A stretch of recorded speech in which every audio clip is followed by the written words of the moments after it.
Hello, you amazing people. Welcome back to RXMemes. Right off the bat, let's just start this off by including a timestamp in one of the corners here on the screen so that if you want to skip the intro, you can. Otherwise, yesterday's question of the day was, what was your favorite kind of weather? And a lot of people like me love the summer and spring kind of weather, but there were a lot of people, surprisingly, that do like cold weather. And a pattern I saw was people that live in hot climates love the cold, and people that live in cold climates love the hot. So I guess it's just a classic case of the grass is always greener on the other side. Today's question I want to ask you is, if you had to eat only 3 things for the rest of your life, what would they be? I don't know what mine would be. For sure chocolate, for sure. Just probably plain chocolate so that I don't get bored. Maybe pineapple? Oof, and pizza? Would it only be one kind of pizza? Because if it was only one kind of pizza, I would say cheese and pineapple pizza, and then I would choose something else so that I could pick pineapples off of my pizza, and then sometimes have chocolate covered pineapple, sometimes have just pineapple, sometimes have pineapple and cheese pizza. That's hard. Okay, I'm gonna say this. Cheese and pineapple pizza, which is my favorite, chocolate, like milk chocolate, and a kale Caesar salad from this one particular restaurant that I love. No, so hard. Okay, cheese and pineapple pizza, chocolate, and a kale Caesar salad. Because I feel like if I only ate pizza and chocolate at some point in my life, I would crave something healthy. So those are my answers. What are your answers? Gosh, it honestly depends on my mood though, because I would contradict myself tomorrow. I know myself. So answer in the comments and I will include some of your answers in tomorrow's 1-hour special. If you liked today's video, remember to subscribe and share it if you want to. It really helps me out and I would really appreciate it. Let's get on with today's video. We are jumping into r/prorevenge, and here we go. Forget to clean up? Fine. Everybody gets free cable. Posted by user /burner John Doe. TLDR at the bottom. So y'all seem to like my pro-revenge story from 30 years ago. How about this time we fast forward to 15 years ago? Details are fuzzy and names change to protect the innocent. While railroad ties and vandals are not involved like the previous story, it does include the evil empire cable corporation, margaritas, and a padlock. Whether it is pro-revenge or petty revenge, you let me know. Pre-children, my wife and I purchased our first house. We were very excited to be homeowners. We were particularly proud to show off all of our gardening and yard skills we have developed over the years of childhood chores. Don't tell mom, but who knew that seemingly punishment of yard work would actually translate to adulthood? We are off to a great start with a meticulous yard, spending way too much time and money. On my small suburban lot is the utility box for one of the 2 cable choices in the neighborhood. Along the EE Cable Corp, you know, the one who Forbes always lists as one of the worst companies in the country, I come home from work one day and notice the utility box is open and the cables are filleted all over. I did not think too much of it at the time and made a mental note assuming they are on a break. The next day, I come home from work and the utility box is still a mess. I called the Evil Empire Cable Company to kindly let them know that they left a mess in my yard after a repair. They told me nicely that they will be out in the neighborhood the following day to finish the work. Many weeks come and go without them fixing their mess. It was coming up on our first pool party and we wanted the house to be perfect. I called the EE Cable Corp again, not to bore you with the details of the conversation, but ended with a rude ending that they will be out there eventually. Now I am seeing why nobody likes this Evil Empire Cable Company. At our first pre-children pool party, maybe after a margarita or 4, we start aimlessly discussing the Evil Empire Cable Corp. Now we are a bunch of engineers and a truck driver, important later, drinking margaritas. The discussion turned from complaining to scheming. While poking around the utility box and the box on the side of my house, we noticed that this EE Cable Corp does not use multiple line blocks on the cable. They merely hook up the cable from the house to the utility box. Easy peasy, nice and easy. I am guessing the lack of security is a genuine artifact of Midwest nice. Why protect something that nobody steals? We also noticed that there is only one house of the 8 that is serviced with cable. So we proceed to hook up free cable to the 7 remaining houses. We neatly stuff all the wires and close the utility box. As I mentioned, the only non-engineer in the group was a truck driver. An earlier pointless discussion was about different padlocks and why truck drivers use a specific round kind. Basically, so that it is impossible to break with small bolt cutters. He grabs a large round padlock out of his truck and we try to place it on the utility box. It won't fit. The hole is too small. So a few seconds of drilling, we now placed our own padlock on the EE Cable Corp's utility box, along with 7 houses with free cable protected by an industrial padlock designed to prevent trucker theft. After meeting the other neighbors and making sure they are trustworthy, I let them know about our party. Each one smiled and began enjoying free cable. A number of months later, enjoying free cable, the EE Cable Corp is in the backyard staring at our handiwork. They bend over regularly, really studying the padlock. I can only imagine their discussion on what they are seeing. They bring out the bolt cutters from the truck. I assume they carry them if they lost a key or a padlock is rusted. Now, looking at the bolt cutters, I can tell this will be a futile exercise. After only about 3 minutes, they both shrug their shoulders, get back in their truck, and leave. That was the last time we ever saw the EE Cable Company. Since all but one of us was enjoying free cable, there was no reason for them to be out there. Our gig was up when the one who did pay for cable, who we never really met, moved. The next technician was very dedicated, after 3 trips with a larger bolt cutter, resulting in using one more than 4 feet long, put everything back to the way it was before.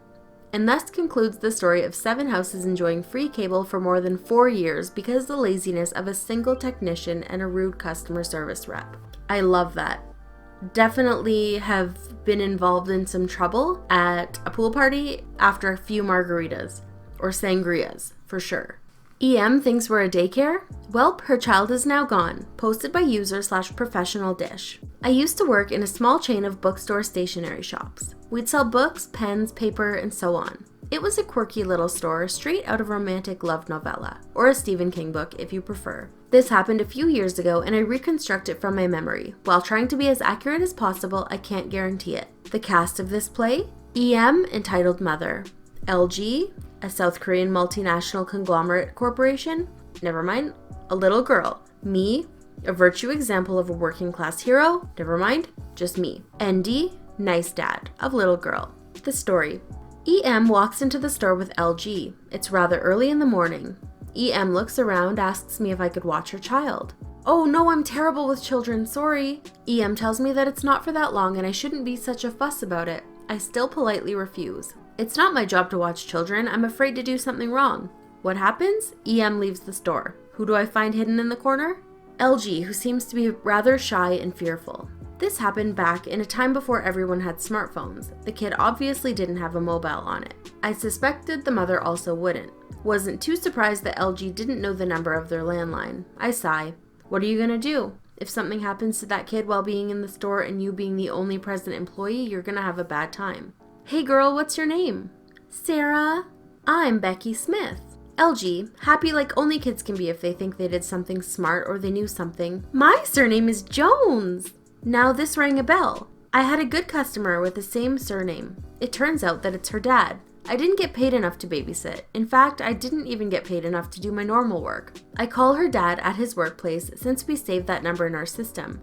The call went along those lines. Hi Andy, here's Becky from Bookstore XY. Oh, hi Becky, how's it going? I don't remember having any open orders. Yeah, look, listen, do you have a daughter? Yes, why do you ask? What's her name? I just wanted to ensure it really was her dad and not just a stupid coincidence. If I think now about it, LG told me it's her dad, so I don't know why I wasn't sure.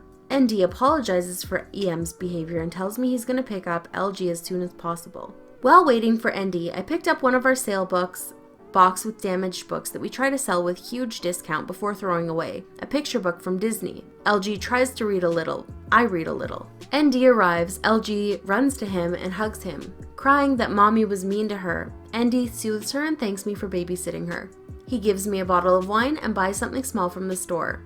If EM shows up again, could you not tell her that I picked up LG? What? Why? If you don't feel like it, you don't need to. It's rather complicated and you already did so much for us. ND leaves. In the evening, EM shows up. Just to point out, she dropped LG at about 9 a.m. It was 5:45 p.m. Where's my daughter? Me, already chugged about half the bottle of wine and thus a little boozed. Your what? My daughter, I dropped her in this store and you were here. Me, way too drunk for work, but already decided to go for another job or homeless. Both would have been better. You're what? EM was on the edge. Thus I did what I thought was the smartest thing to do. A guy came into the store and picked her up. He seemed nice, gave me some wine for her. At this point, I expected her to explode and attack me, but she just left the store. A few weeks pass and ND and LG come to the store, both happy to see me. ND asks me if I got a few minutes. An excuse not to work? Obviously, I took the time for customer service. Gave LG the same book we've read the last time, and I had a talk with ND. EM and ND were in the middle of a divorce when EM dropped LG at her store. One of the reasons ND wanted a divorce was that EM wasn't nice to LG. Now, in my country as a male, it's rather hard to get custody for your child, no matter what. LG wanted to be with ND, but that doesn't matter. EM dropping LG in our store was a gift of the heavens. ND took LG to his sister overnight. EM pretended that LG was sleeping at one of her friends. ND wanted to call them just to ensure that LG is fine. EM didn't want that. LG's friend didn't know where LG is. EM claims she dropped LG at LG's friend. ND faked panicked and involved the police. EM insisted that LG's friend kidnapped LG. Police asked ND and EM separately, and ND told the police what happened. EM still insisted on her dropping LG at LG's friend. ND had proof of it being otherwise, since he already called the police when he dropped LG at his sister's house. Now in court, ND apparently said something like, EM can have all she wants, even my wine collection. I just want to be with my daughter. EM, knowing that ND didn't have any money left and had some quite expensive wines, agreed. Daughter ended up with ND, mother paying alimony. What EM didn't know? ND was replacing his wine collection before the divorce with the cheapest wines he could find at different discounters, gifting away the expensive ones. He knew that EM either was going to take everything from him or will break his wine collection. We both laugh. I gifted the book to LG, who seemed very happy. When EM dropped her, she was shy, seemed small, and now she had such a big smile on her face and was curious for everything. She could read much better than a few weeks ago. She seemed like a bird taking off to fly towards the sun. I absolutely hated my job, but situations like these make me a bit nostalgic. Somehow, I miss direct interactions with customers. On the other hand, I don't. I obviously don't. That mother really sounded like a piece of work. A side note though, on stories like this, I know that some of you that like to read along get confused if I change up words, but where it uses their abbreviations so much, do you want me to just pick names for them so that it flows a little bit better? Let me know in the comments and I'd be happy to do that.